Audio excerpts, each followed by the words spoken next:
Welcome to my 4-axis video. We're going to show you how to apply 4-axis work steps to this 3D solid model. First, we look at where our coordinate system is positioned. I'm going to position the coordinate system on the front face in the center of the part with the x-axis parallel to the shaft. So I'm going to go to View, World UCS on Geometry. I'm going to pick the circular geometry on the front face. Next, we'll rotate the part by 90 degrees. Now that we're in position, I want to create a custom stock for 3D simulation. This part has already been turned on a lathe, so I want a true representation of the stock that remains.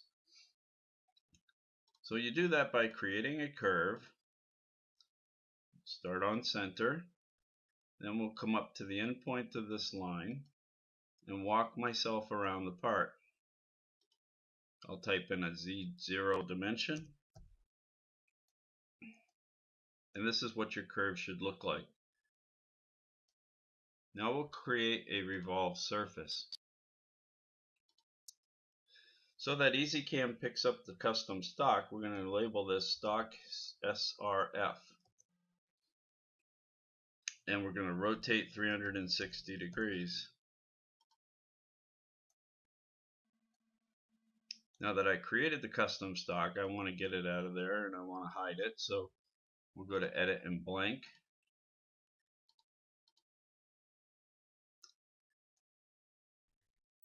And we're going to pick up a point for indexing.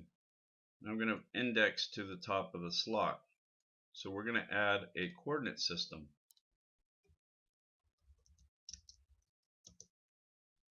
Pick up the center for the coordinate system, the x-axis direction, and the y-axis direction. From a top view, we are positioned for machining this slot. So now we need to tell it a path for the tool to follow.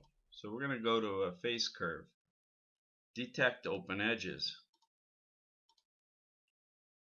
An open edge is represented by a square. We have two of them, one on each side. That tells the tool it can over travel without violating any of the model. So we'll go to Automation, we'll make a pocket.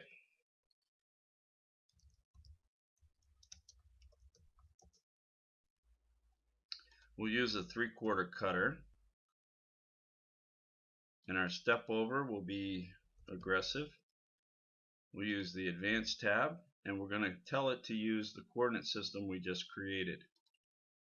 And for our depth, we'll hit Auto. Under Verification, this is where we store our 4-axis parameters, and we are going to index around X. The other slot on the other side is identical, so we're going to make 2 copies, and they're 180 degrees apart.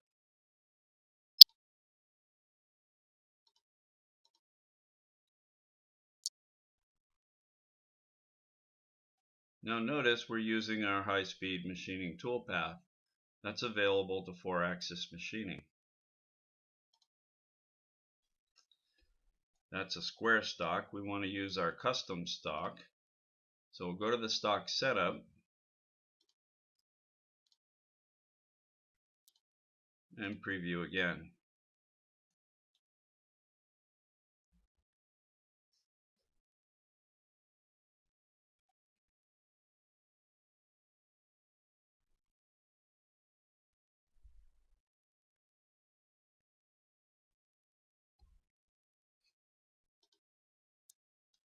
Next, we're going to create the rotary slots. So we're going to go in and we're going to use another face curve. Now it picked up the boundaries of the surface, but we only want to work with the slot. So I'm going to use delete from and to, pick that point to this point, and now all we have is the slot curve. Now we're going to go back to the world coordinate system, the center of rotation, and we're going to tell it that the top of the part is where we should be starting our machining from. So we're going to measure the radius. And we'll make a contour operation this time.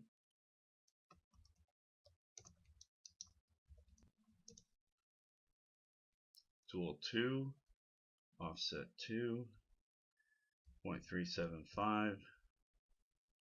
We'll change our depth in a minute. Left for climb milling. We can add a lead in and lead out. Let's go to the advanced section. We are going to wrap because the slot is wrapped around the OD. And under cycle data, our ramp status, we're going to tell it that it's an open ramp. We can come in all the way out and go straight on, straight off, without violating anything in any of the walls. We're going to paste our surface, which is the radius of the part. That gets us to the top, and now we want our depth.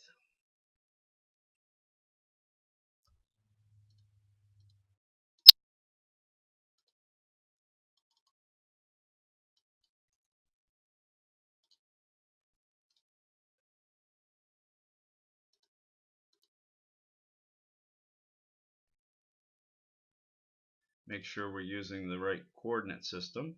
We're using the world at this time. And we need to reverse the direction of our cut.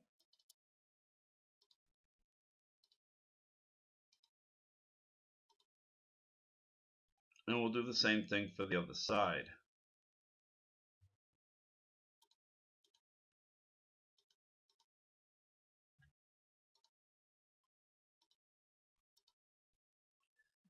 And because our depth of cut, the diameter of the tool, everything's the same, so we're going to add this curve that we just created to the machining.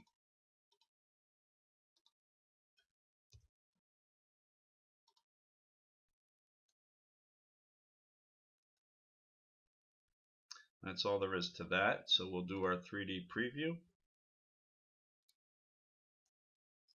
And there's our end results. Thank you for watching.